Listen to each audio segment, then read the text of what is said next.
வணக்கம் வந்தனவன் நமஸ்கார் welcome to any tax. இன்றைக்கி நம்ம எனி டாக்ஸில் என்ன வீடியோ பார்க்க போகிறோம் அப்படின்னு சொன்னால் 2 செய்தி ஷேர் பண்ண போகிறேங்க.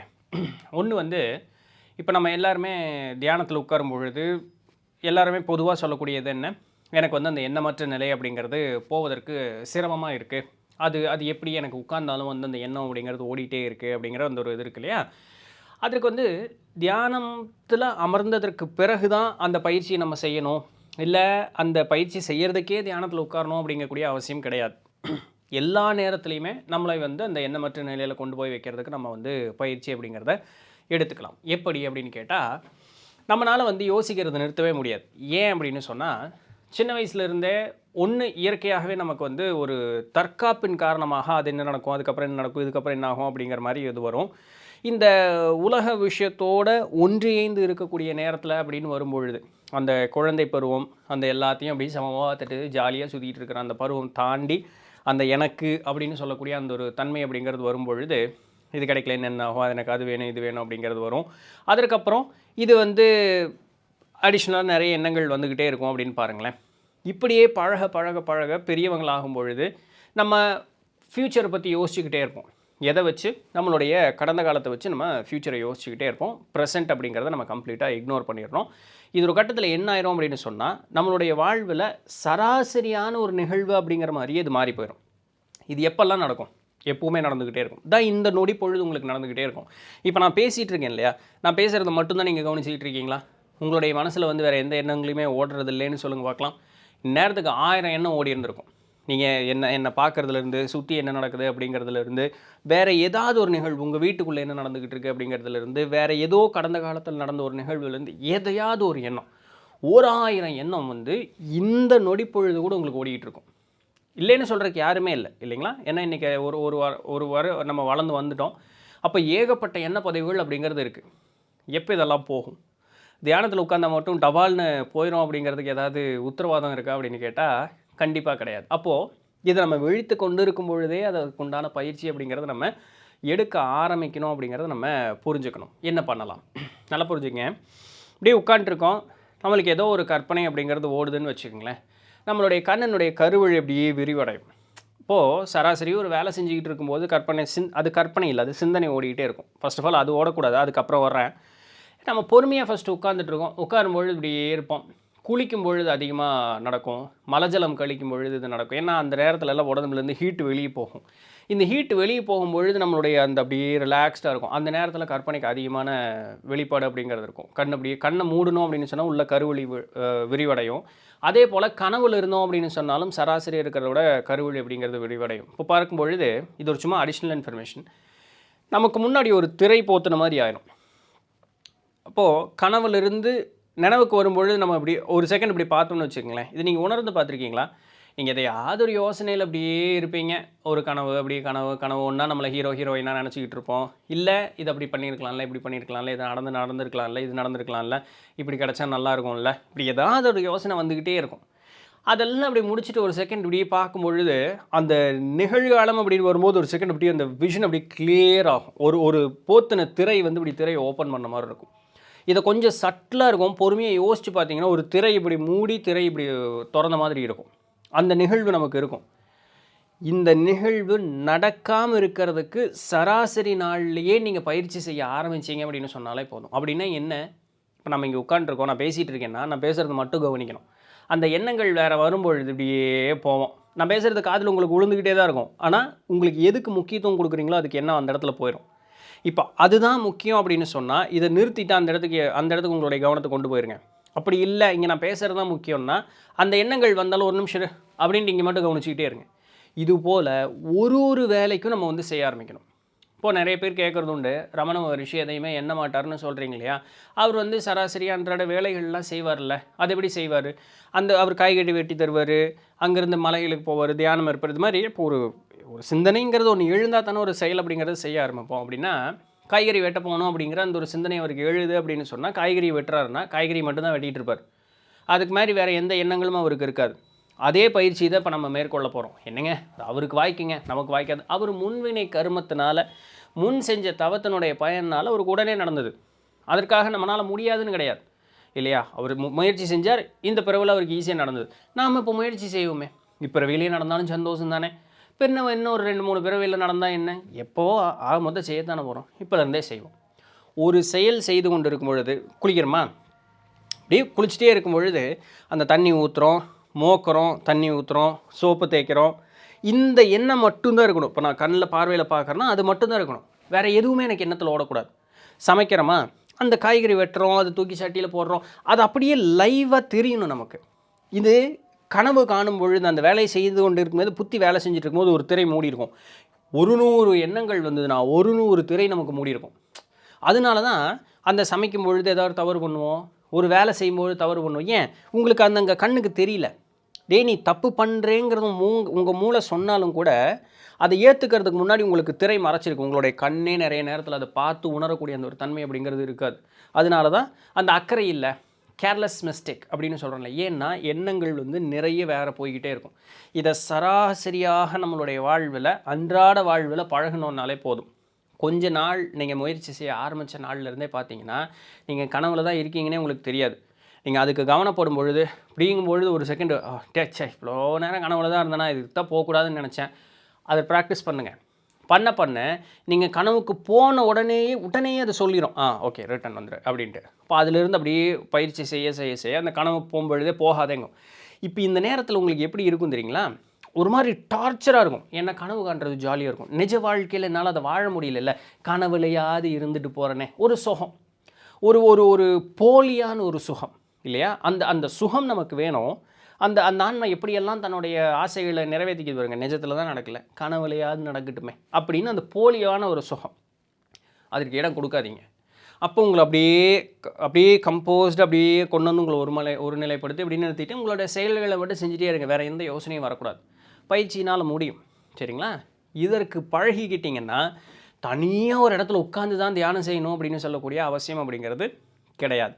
இருந்தாலும் தியானம் அப்படிங்கிறது தேவை. ஏன், நம்மளுடைய மனமும் உடலும் சேர்ந்து அடங்கி இருக்கும் பொழுது தான் நம்மளுடைய அந்த 3வது கண் அப்படிங்கிறது முழுமையாக விழிப்படைந்து அந்த இறைத்தன்மை அப்படிங்கிறதோட ஒன்றரை கலந்து மேலே இருக்கக்கூடியதெல்லாம் என்னென்ன அப்படிங்கிறத நமக்கு உணர முடியும். ஸோ 2மே அடங்கணும், மனமும் அடங்கணும், உடலும் அடங்கணும். இந்த உடல் அடங்கினாலும் மனம் அடங்காமல் இருந்தால் நம்மளால் எதையும் உணர முடியாது. ஸோ அதற்காக அந்த ஸ்பெசிஃபிக் அலாட்டட் டைமில் தான் நம்ம போய் அதை செய்யணும்னு அவசியம் கிடையாது. அங்கே உட்கார்ந்ததுக்கப்புறம் நமக்கு ஜெயம் வேணும்னா நம்ம விழித்திருந்து சராசரி செயல்கள் செய்து கொண்டு இருக்கும் பொழுதே நம்மளுடைய மனசை ஒருநிலைப்படுத்தி பக்குவப்படுத்துறதுக்கு பழகிக்கணும். அப்போது அதிலிருந்து நீங்கள் கவனிக்கும் பொழுது எந்த காரியம் செய்தாலும் அதில் தவறு அப்படிங்கிறது ஏற்படாது அப்படின்னு. இப்போது விவேகானந்தர் சுவாமிகிட்ட பார்த்தீங்கன்னா வெள்ளைக்காரங்கள்லாம் ஒரு ஆப்பில் ஷூட் பண்ணிகிட்டே இருந்தாங்களாம். அந்த ஆப்பில் ஷூட் பண்ணிகிட்டே இருக்கும்போது அவங்களால அதை ஷூட் பண்ணவே முடியல. விவேகானந்தர் வர்றாரு, வேறு மாதிரி கதை சொல்லாமல் இருக்கும். கல்லை தூக்கி வீசுவாங்க, இது பண்ணுவாங்க, பறவைகளை சுட்டாங்க அப்படின்னு சொல்லி எனக்கு இப்படி தெரிஞ்சது, அதனால் நான் சொல்கிறேன். ஆனால் மேட்ரை மட்டும் புரிஞ்சுக்கங்க. அப்போ வெள்ளைக்காரங்க பார்த்தோன்னா விவேகானந்தர் இப்படி வந்தார், நான் சுட்டு பார்க்கலாமான்னொன்னே எல்லோரும் சிரிச்சாங்களாம். சரி, அவங்களுக்கு கிண்டலை தானே, என்ன சென்னையை போகிறான் அப்படின்னு சொல்லி கொடுத்துட்டாங்க. ஒரே இதில் ஷூட் பண்ணிட்டார், இந்த ஆப்பிள் கீழே விழுந்துருச்சு. இதுதான் நடந்தது. ஒரு சிலர் என்ன சொல்லுவாங்கன்னா கல் எரிஞ்சதாக கதை சொல்லுவாங்க. பட் அதை விட்டுருவோம், என்ன செய்திங்கிறது புரிஞ்சுக்குவோம். அப்போது அவர் என்ன சொல்கிறாருன்னா, நீங்கள் ஷூட் பண்ணி பழகிட்டீங்களா, இதுக்கு முன்னாடியே உங்களுக்கு தெரியும் போல், ஒரு மார்க்ஸ்மேன் அப்படின்னா. இல்லை துப்பாக்கியே தான் நான் முதல் டைம் கையில் பிடிக்கிறேன். அப்புறம் எப்படி சுட்டேன், என் கவனம் அங்கே இருந்தது, இது இப்படி தான் வேலை செய்யும் அப்படிங்கிறத நான் புரிஞ்சுக்கிட்டேன். இது இந்த இடத்துல கவனம் வச்சு நான் சுட்டால் அது நடக்கும் அப்படிங்கிறது தெரிஞ்சுக்கிட்டேன். எனக்கு வேறு எந்த கவனச்சிதறல் அப்படிங்கிறது ஏற்படல. அதனால் அடித்து அடியில் ஒரே இதில் பட்டுருச்சு, அவ்வளோதானே. கவனத்தை ஒருநிலைப்படுத்தணும் அப்படின்னு சொன்னால் காரியத்து ஜெயம் அப்படி ஆயிரப்போகுது. இதுக்கு எதுக்கு பல தடவை எடுக்கணும் அப்படின்னு சொல்லி அவர்களுக்கு பாடம் சொல்லி தந்துட்டு போனதாக அவருடைய வாழ்க்கையில் நடந்த ஒரு நிகழ்வை சொல்கிறாங்க, சரிங்களா? இதே தான் நமக்கும். ஒரு செயல் செய்யும் பொழுது அதில் எந்த விதமான தவறும் வராமல் எப்போ இருக்குன்னா கவனம் முழுமையாக ஒருநிலைப்பட்டு நிற்கும் பொழுது வரும். இதுதான் இதில் இருக்கக்கூடிய மேட்டர். இயற்கைன்னு பார்க்கும் பொழுது ஆண்களுக்கு இது இலகுவாக வரக்கூடியது, பெண்களுக்கு கொஞ்சம் கஷ்டம். ஏன்னா பெண்கள் ஒரே நேரத்தில் தேர் நேச்சுரலி மல்டி டாஸ்கர்ஸ், சரிங்களா? இயற்கையாகவே ஒரே நேரத்தில் பல வேலைகள் செய்யக்கூடியவர்கள். அதில் ட்ராபேக்கும் இருக்குது, அட்வான்டேஜ் இருக்குது. ஆண்களுக்கு ஏன் இயற்கையானா, ஆண்கள் இயற்கையாகவே ஒரே நிலையில் மனோநிலை குவிக்க தெரிந்தவர்கள். பட் அந்த இயற்கையான தன்மை இன்றைக்கி நம்மளை விட்டு எல்லாத்த விட்டும் போயிடுச்சு. அதற்கு நாம் திரும்ப வரும்பொழுது ஆண்களுக்கு இலகுவாக இருக்கும், பெண்கள் கொஞ்சம் கூட முயற்சி செய்யும் பொழுது மனம் குவியும். ஏன்னா நம்ம முன்னவே ஏற்கனவே பார்த்துருக்கோம், பெண்களுக்கு மனோபலம் அதிகம் அப்படின்னு சொல்லி. அது இயற்கையாக இருக்கக்கூடிய அட்வான்டேஜுங்க. அப்போ அந்த மனோபலத்தை ஒருநிலைப்படுத்தும் போது ஈஸியாக அது நடந்துடும். இதுதான் ப்ராக்டிஸ். அப்போ இதில் ஜெயிச்சிட்டோம் அப்படின்னு சொன்னால் தியானம் அப்படின்னு சொல்லி நீங்கள் மெனக்கெடணும்னு ஏதாவது இருக்கா? இல்லை. மூச்சு பயிற்சியில் நீ உட்காருவீங்க, கவனம் செதறாது, ஆட்டோமேட்டிக்காக குண்டலினி மேலே ஏறிட போகுது. இவ்வளோதானே. இப்போ இதில் இன்னொரு விஷயம் என்ன, இதுதான் ஃபஸ்ட்டு விஷயம் நான் சொல்லணும் அப்படின்னது.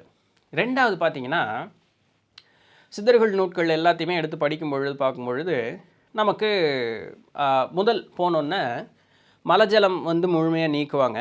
உடலில் வந்து சிறுநீர் வந்து முழுக்க இருக்கக்கூடாது, மலம் வந்து முழுக்க இருக்கக்கூடாது. அதற்கு ஒரு சில முறைகள் இருக்குது, அதை நீக்கிடுவாங்க. தலையிலிருந்து கவத்தை வந்து நீக்குவாங்க. இது 2 உடலை தூய்மைப்படுத்தக்கூடிய நிகழ்வு நடக்கும். உணவு கட்டுப்பாடு, அறுசுவை நீக்குவது அப்படின்னு சொல்லிட்டு நாவனுடைய அந்த சுவையில், நாவில் ஒட்டி இருக்கக்கூடிய அந்த சுவை இருக்கும் பாருங்க, அந்த எண்ணெய் பதிவுகள், அதை நீக்கிடுவாங்க. அப்போ உணவின் மீது அதிகமான பற்று அப்படிங்கிறது இல்லாமல் போகும். இதற்கப்புறம் உணவில் கட்டுப்பாடுன்னு இருக்கும். பச்சரிசி சாப்பாடும் பாலும் அதுவும் எப்படி சாப்பிடணுங்கிற கணக்கிலலாம் இருக்குது, என்ன பாத்திரத்தில் சாப்பிடணுங்கிற கணக்கெல்லாம் இருக்குது. ஸோ இது இப்படி இருக்கும், சரிங்களா. அப்போது அதிகமாக வயிற்றுக்கு வந்து சோறே கிடைக்காது. அவங்க அப்படியே தியானம் தியானம் தியானம் தியானம் தியானம் அந்த உடலை பக்குவப்படுத்துறதுக்கு உண்டான மருந்துகள் மட்டும் சாப்பிட்டுக்குவாங்க. அதற்குண்டான அளவுக்கு சாப்பாடை மட்டும் சாப்பிட்டு தியானம் தியானம் தியானம் தியானம் இது மட்டும்தான் இருக்கும். ஒரு கட்டத்துக்கு மேலே அந்த உடல் ஒரு பக்குவ நிலைக்கு கொண்டு வந்துடுவாங்க. வந்தோடனே அந்த சாப்பாடே இல்லைங்கிற ஒரு சூழலுக்கு போய் அப்படி இருப்பாங்க. ஏன் இதெல்லாம் நடக்குது அப்படின்னு பார்த்தோம்னா, நம்மளுடைய உடல் விட்டு உயிர் பிரியணும் அப்படின்னு சொன்னால், இப்போது நம்ம இந்த 3வது கண் விழிப்படையும் பொழுது ஒரு சில அபரிமிதமான விஷயங்கள்லாம் உணரணும் அப்படின்னு சொல்கிறோம் இல்லையா, அது நடக்கும். இல்லைன்னு சொல்கிறதுக்கு ஒன்றும் கிடையாது. தன்னிலை அப்படியே மறப்போம், அப்படி பயங்கரமாக இருக்கக்கூடிய அந்த உணர்வுகள்லாம் நடக்கும். ஆனால் அது உண்மையாலுமே இறைத்தன்மையை உணர்ந்ததா, ஞானம் அடைந்தோமான்னு கேட்டால் கிடையாது. நமக்கு அப்பாற்பட்டு இருக்கக்கூடியது உணரலாமே தவிர, இப்போ நம்ம கண்ணுக்கு சராசரியே தெரியாததெல்லாம் தெரியலாமே தவிர, ஒரு சிலருக்கு இது இயற்கையாகவே இருக்கும். இதெல்லாம் நடக்கும். ஆனால் அது ஞானத்தை கொடுக்கக்கூடியதா, இறை தன்மை அப்படிங்கிறத முழுமையாக உணர்ந்துட்டோமா அப்படின்னு கேட்டால் இல்லை. அப்போது முழுமையாக இறைத்தன்மையை உணரணும், முழுமையாக அந்த ஒரு ஞானம் அப்படிங்கிறத சுவைத்து பார்க்க வேண்டும் அப்படின்னு சொன்னால், இந்த உடல் விட்டு அந்த உயிர் வெளியே சென்று மறுபடியும் இந்த உடலுக்குள்ளே சேரணும்.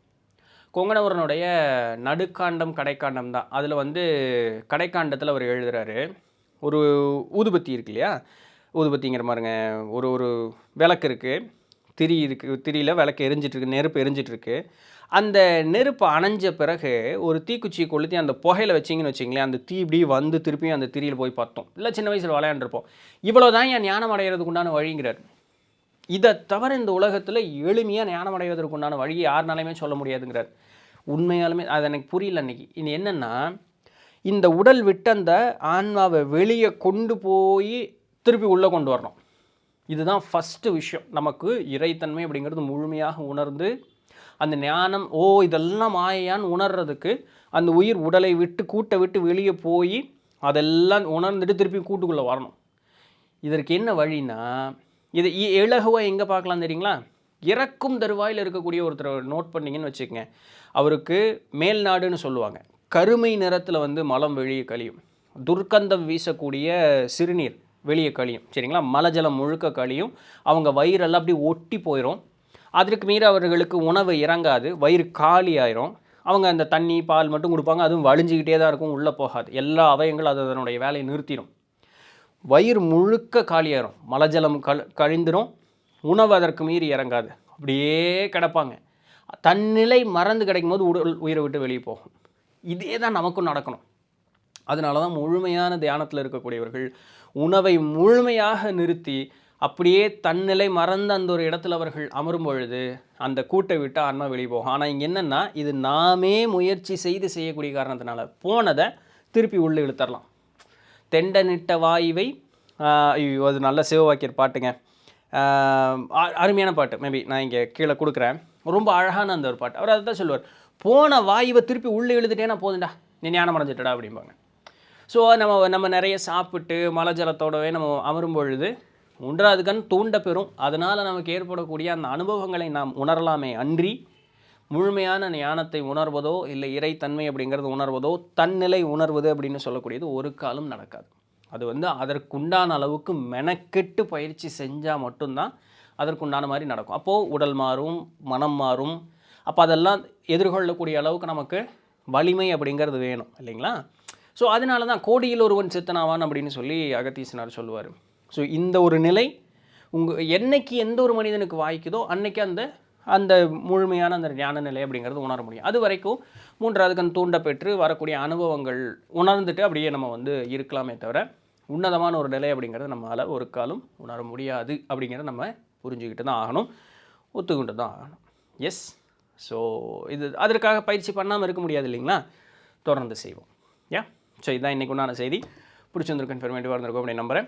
நாளைக்கு வேறு ஏதாவது ஒரு சுவாரஸ்யமான செய்தியில் சந்திப்போம். நாளான்னைக்கு தொடர்ந்து இணைந்திருங்கள். நான் உங்கள் இடத்துல தண்டபாணி. நன்றி.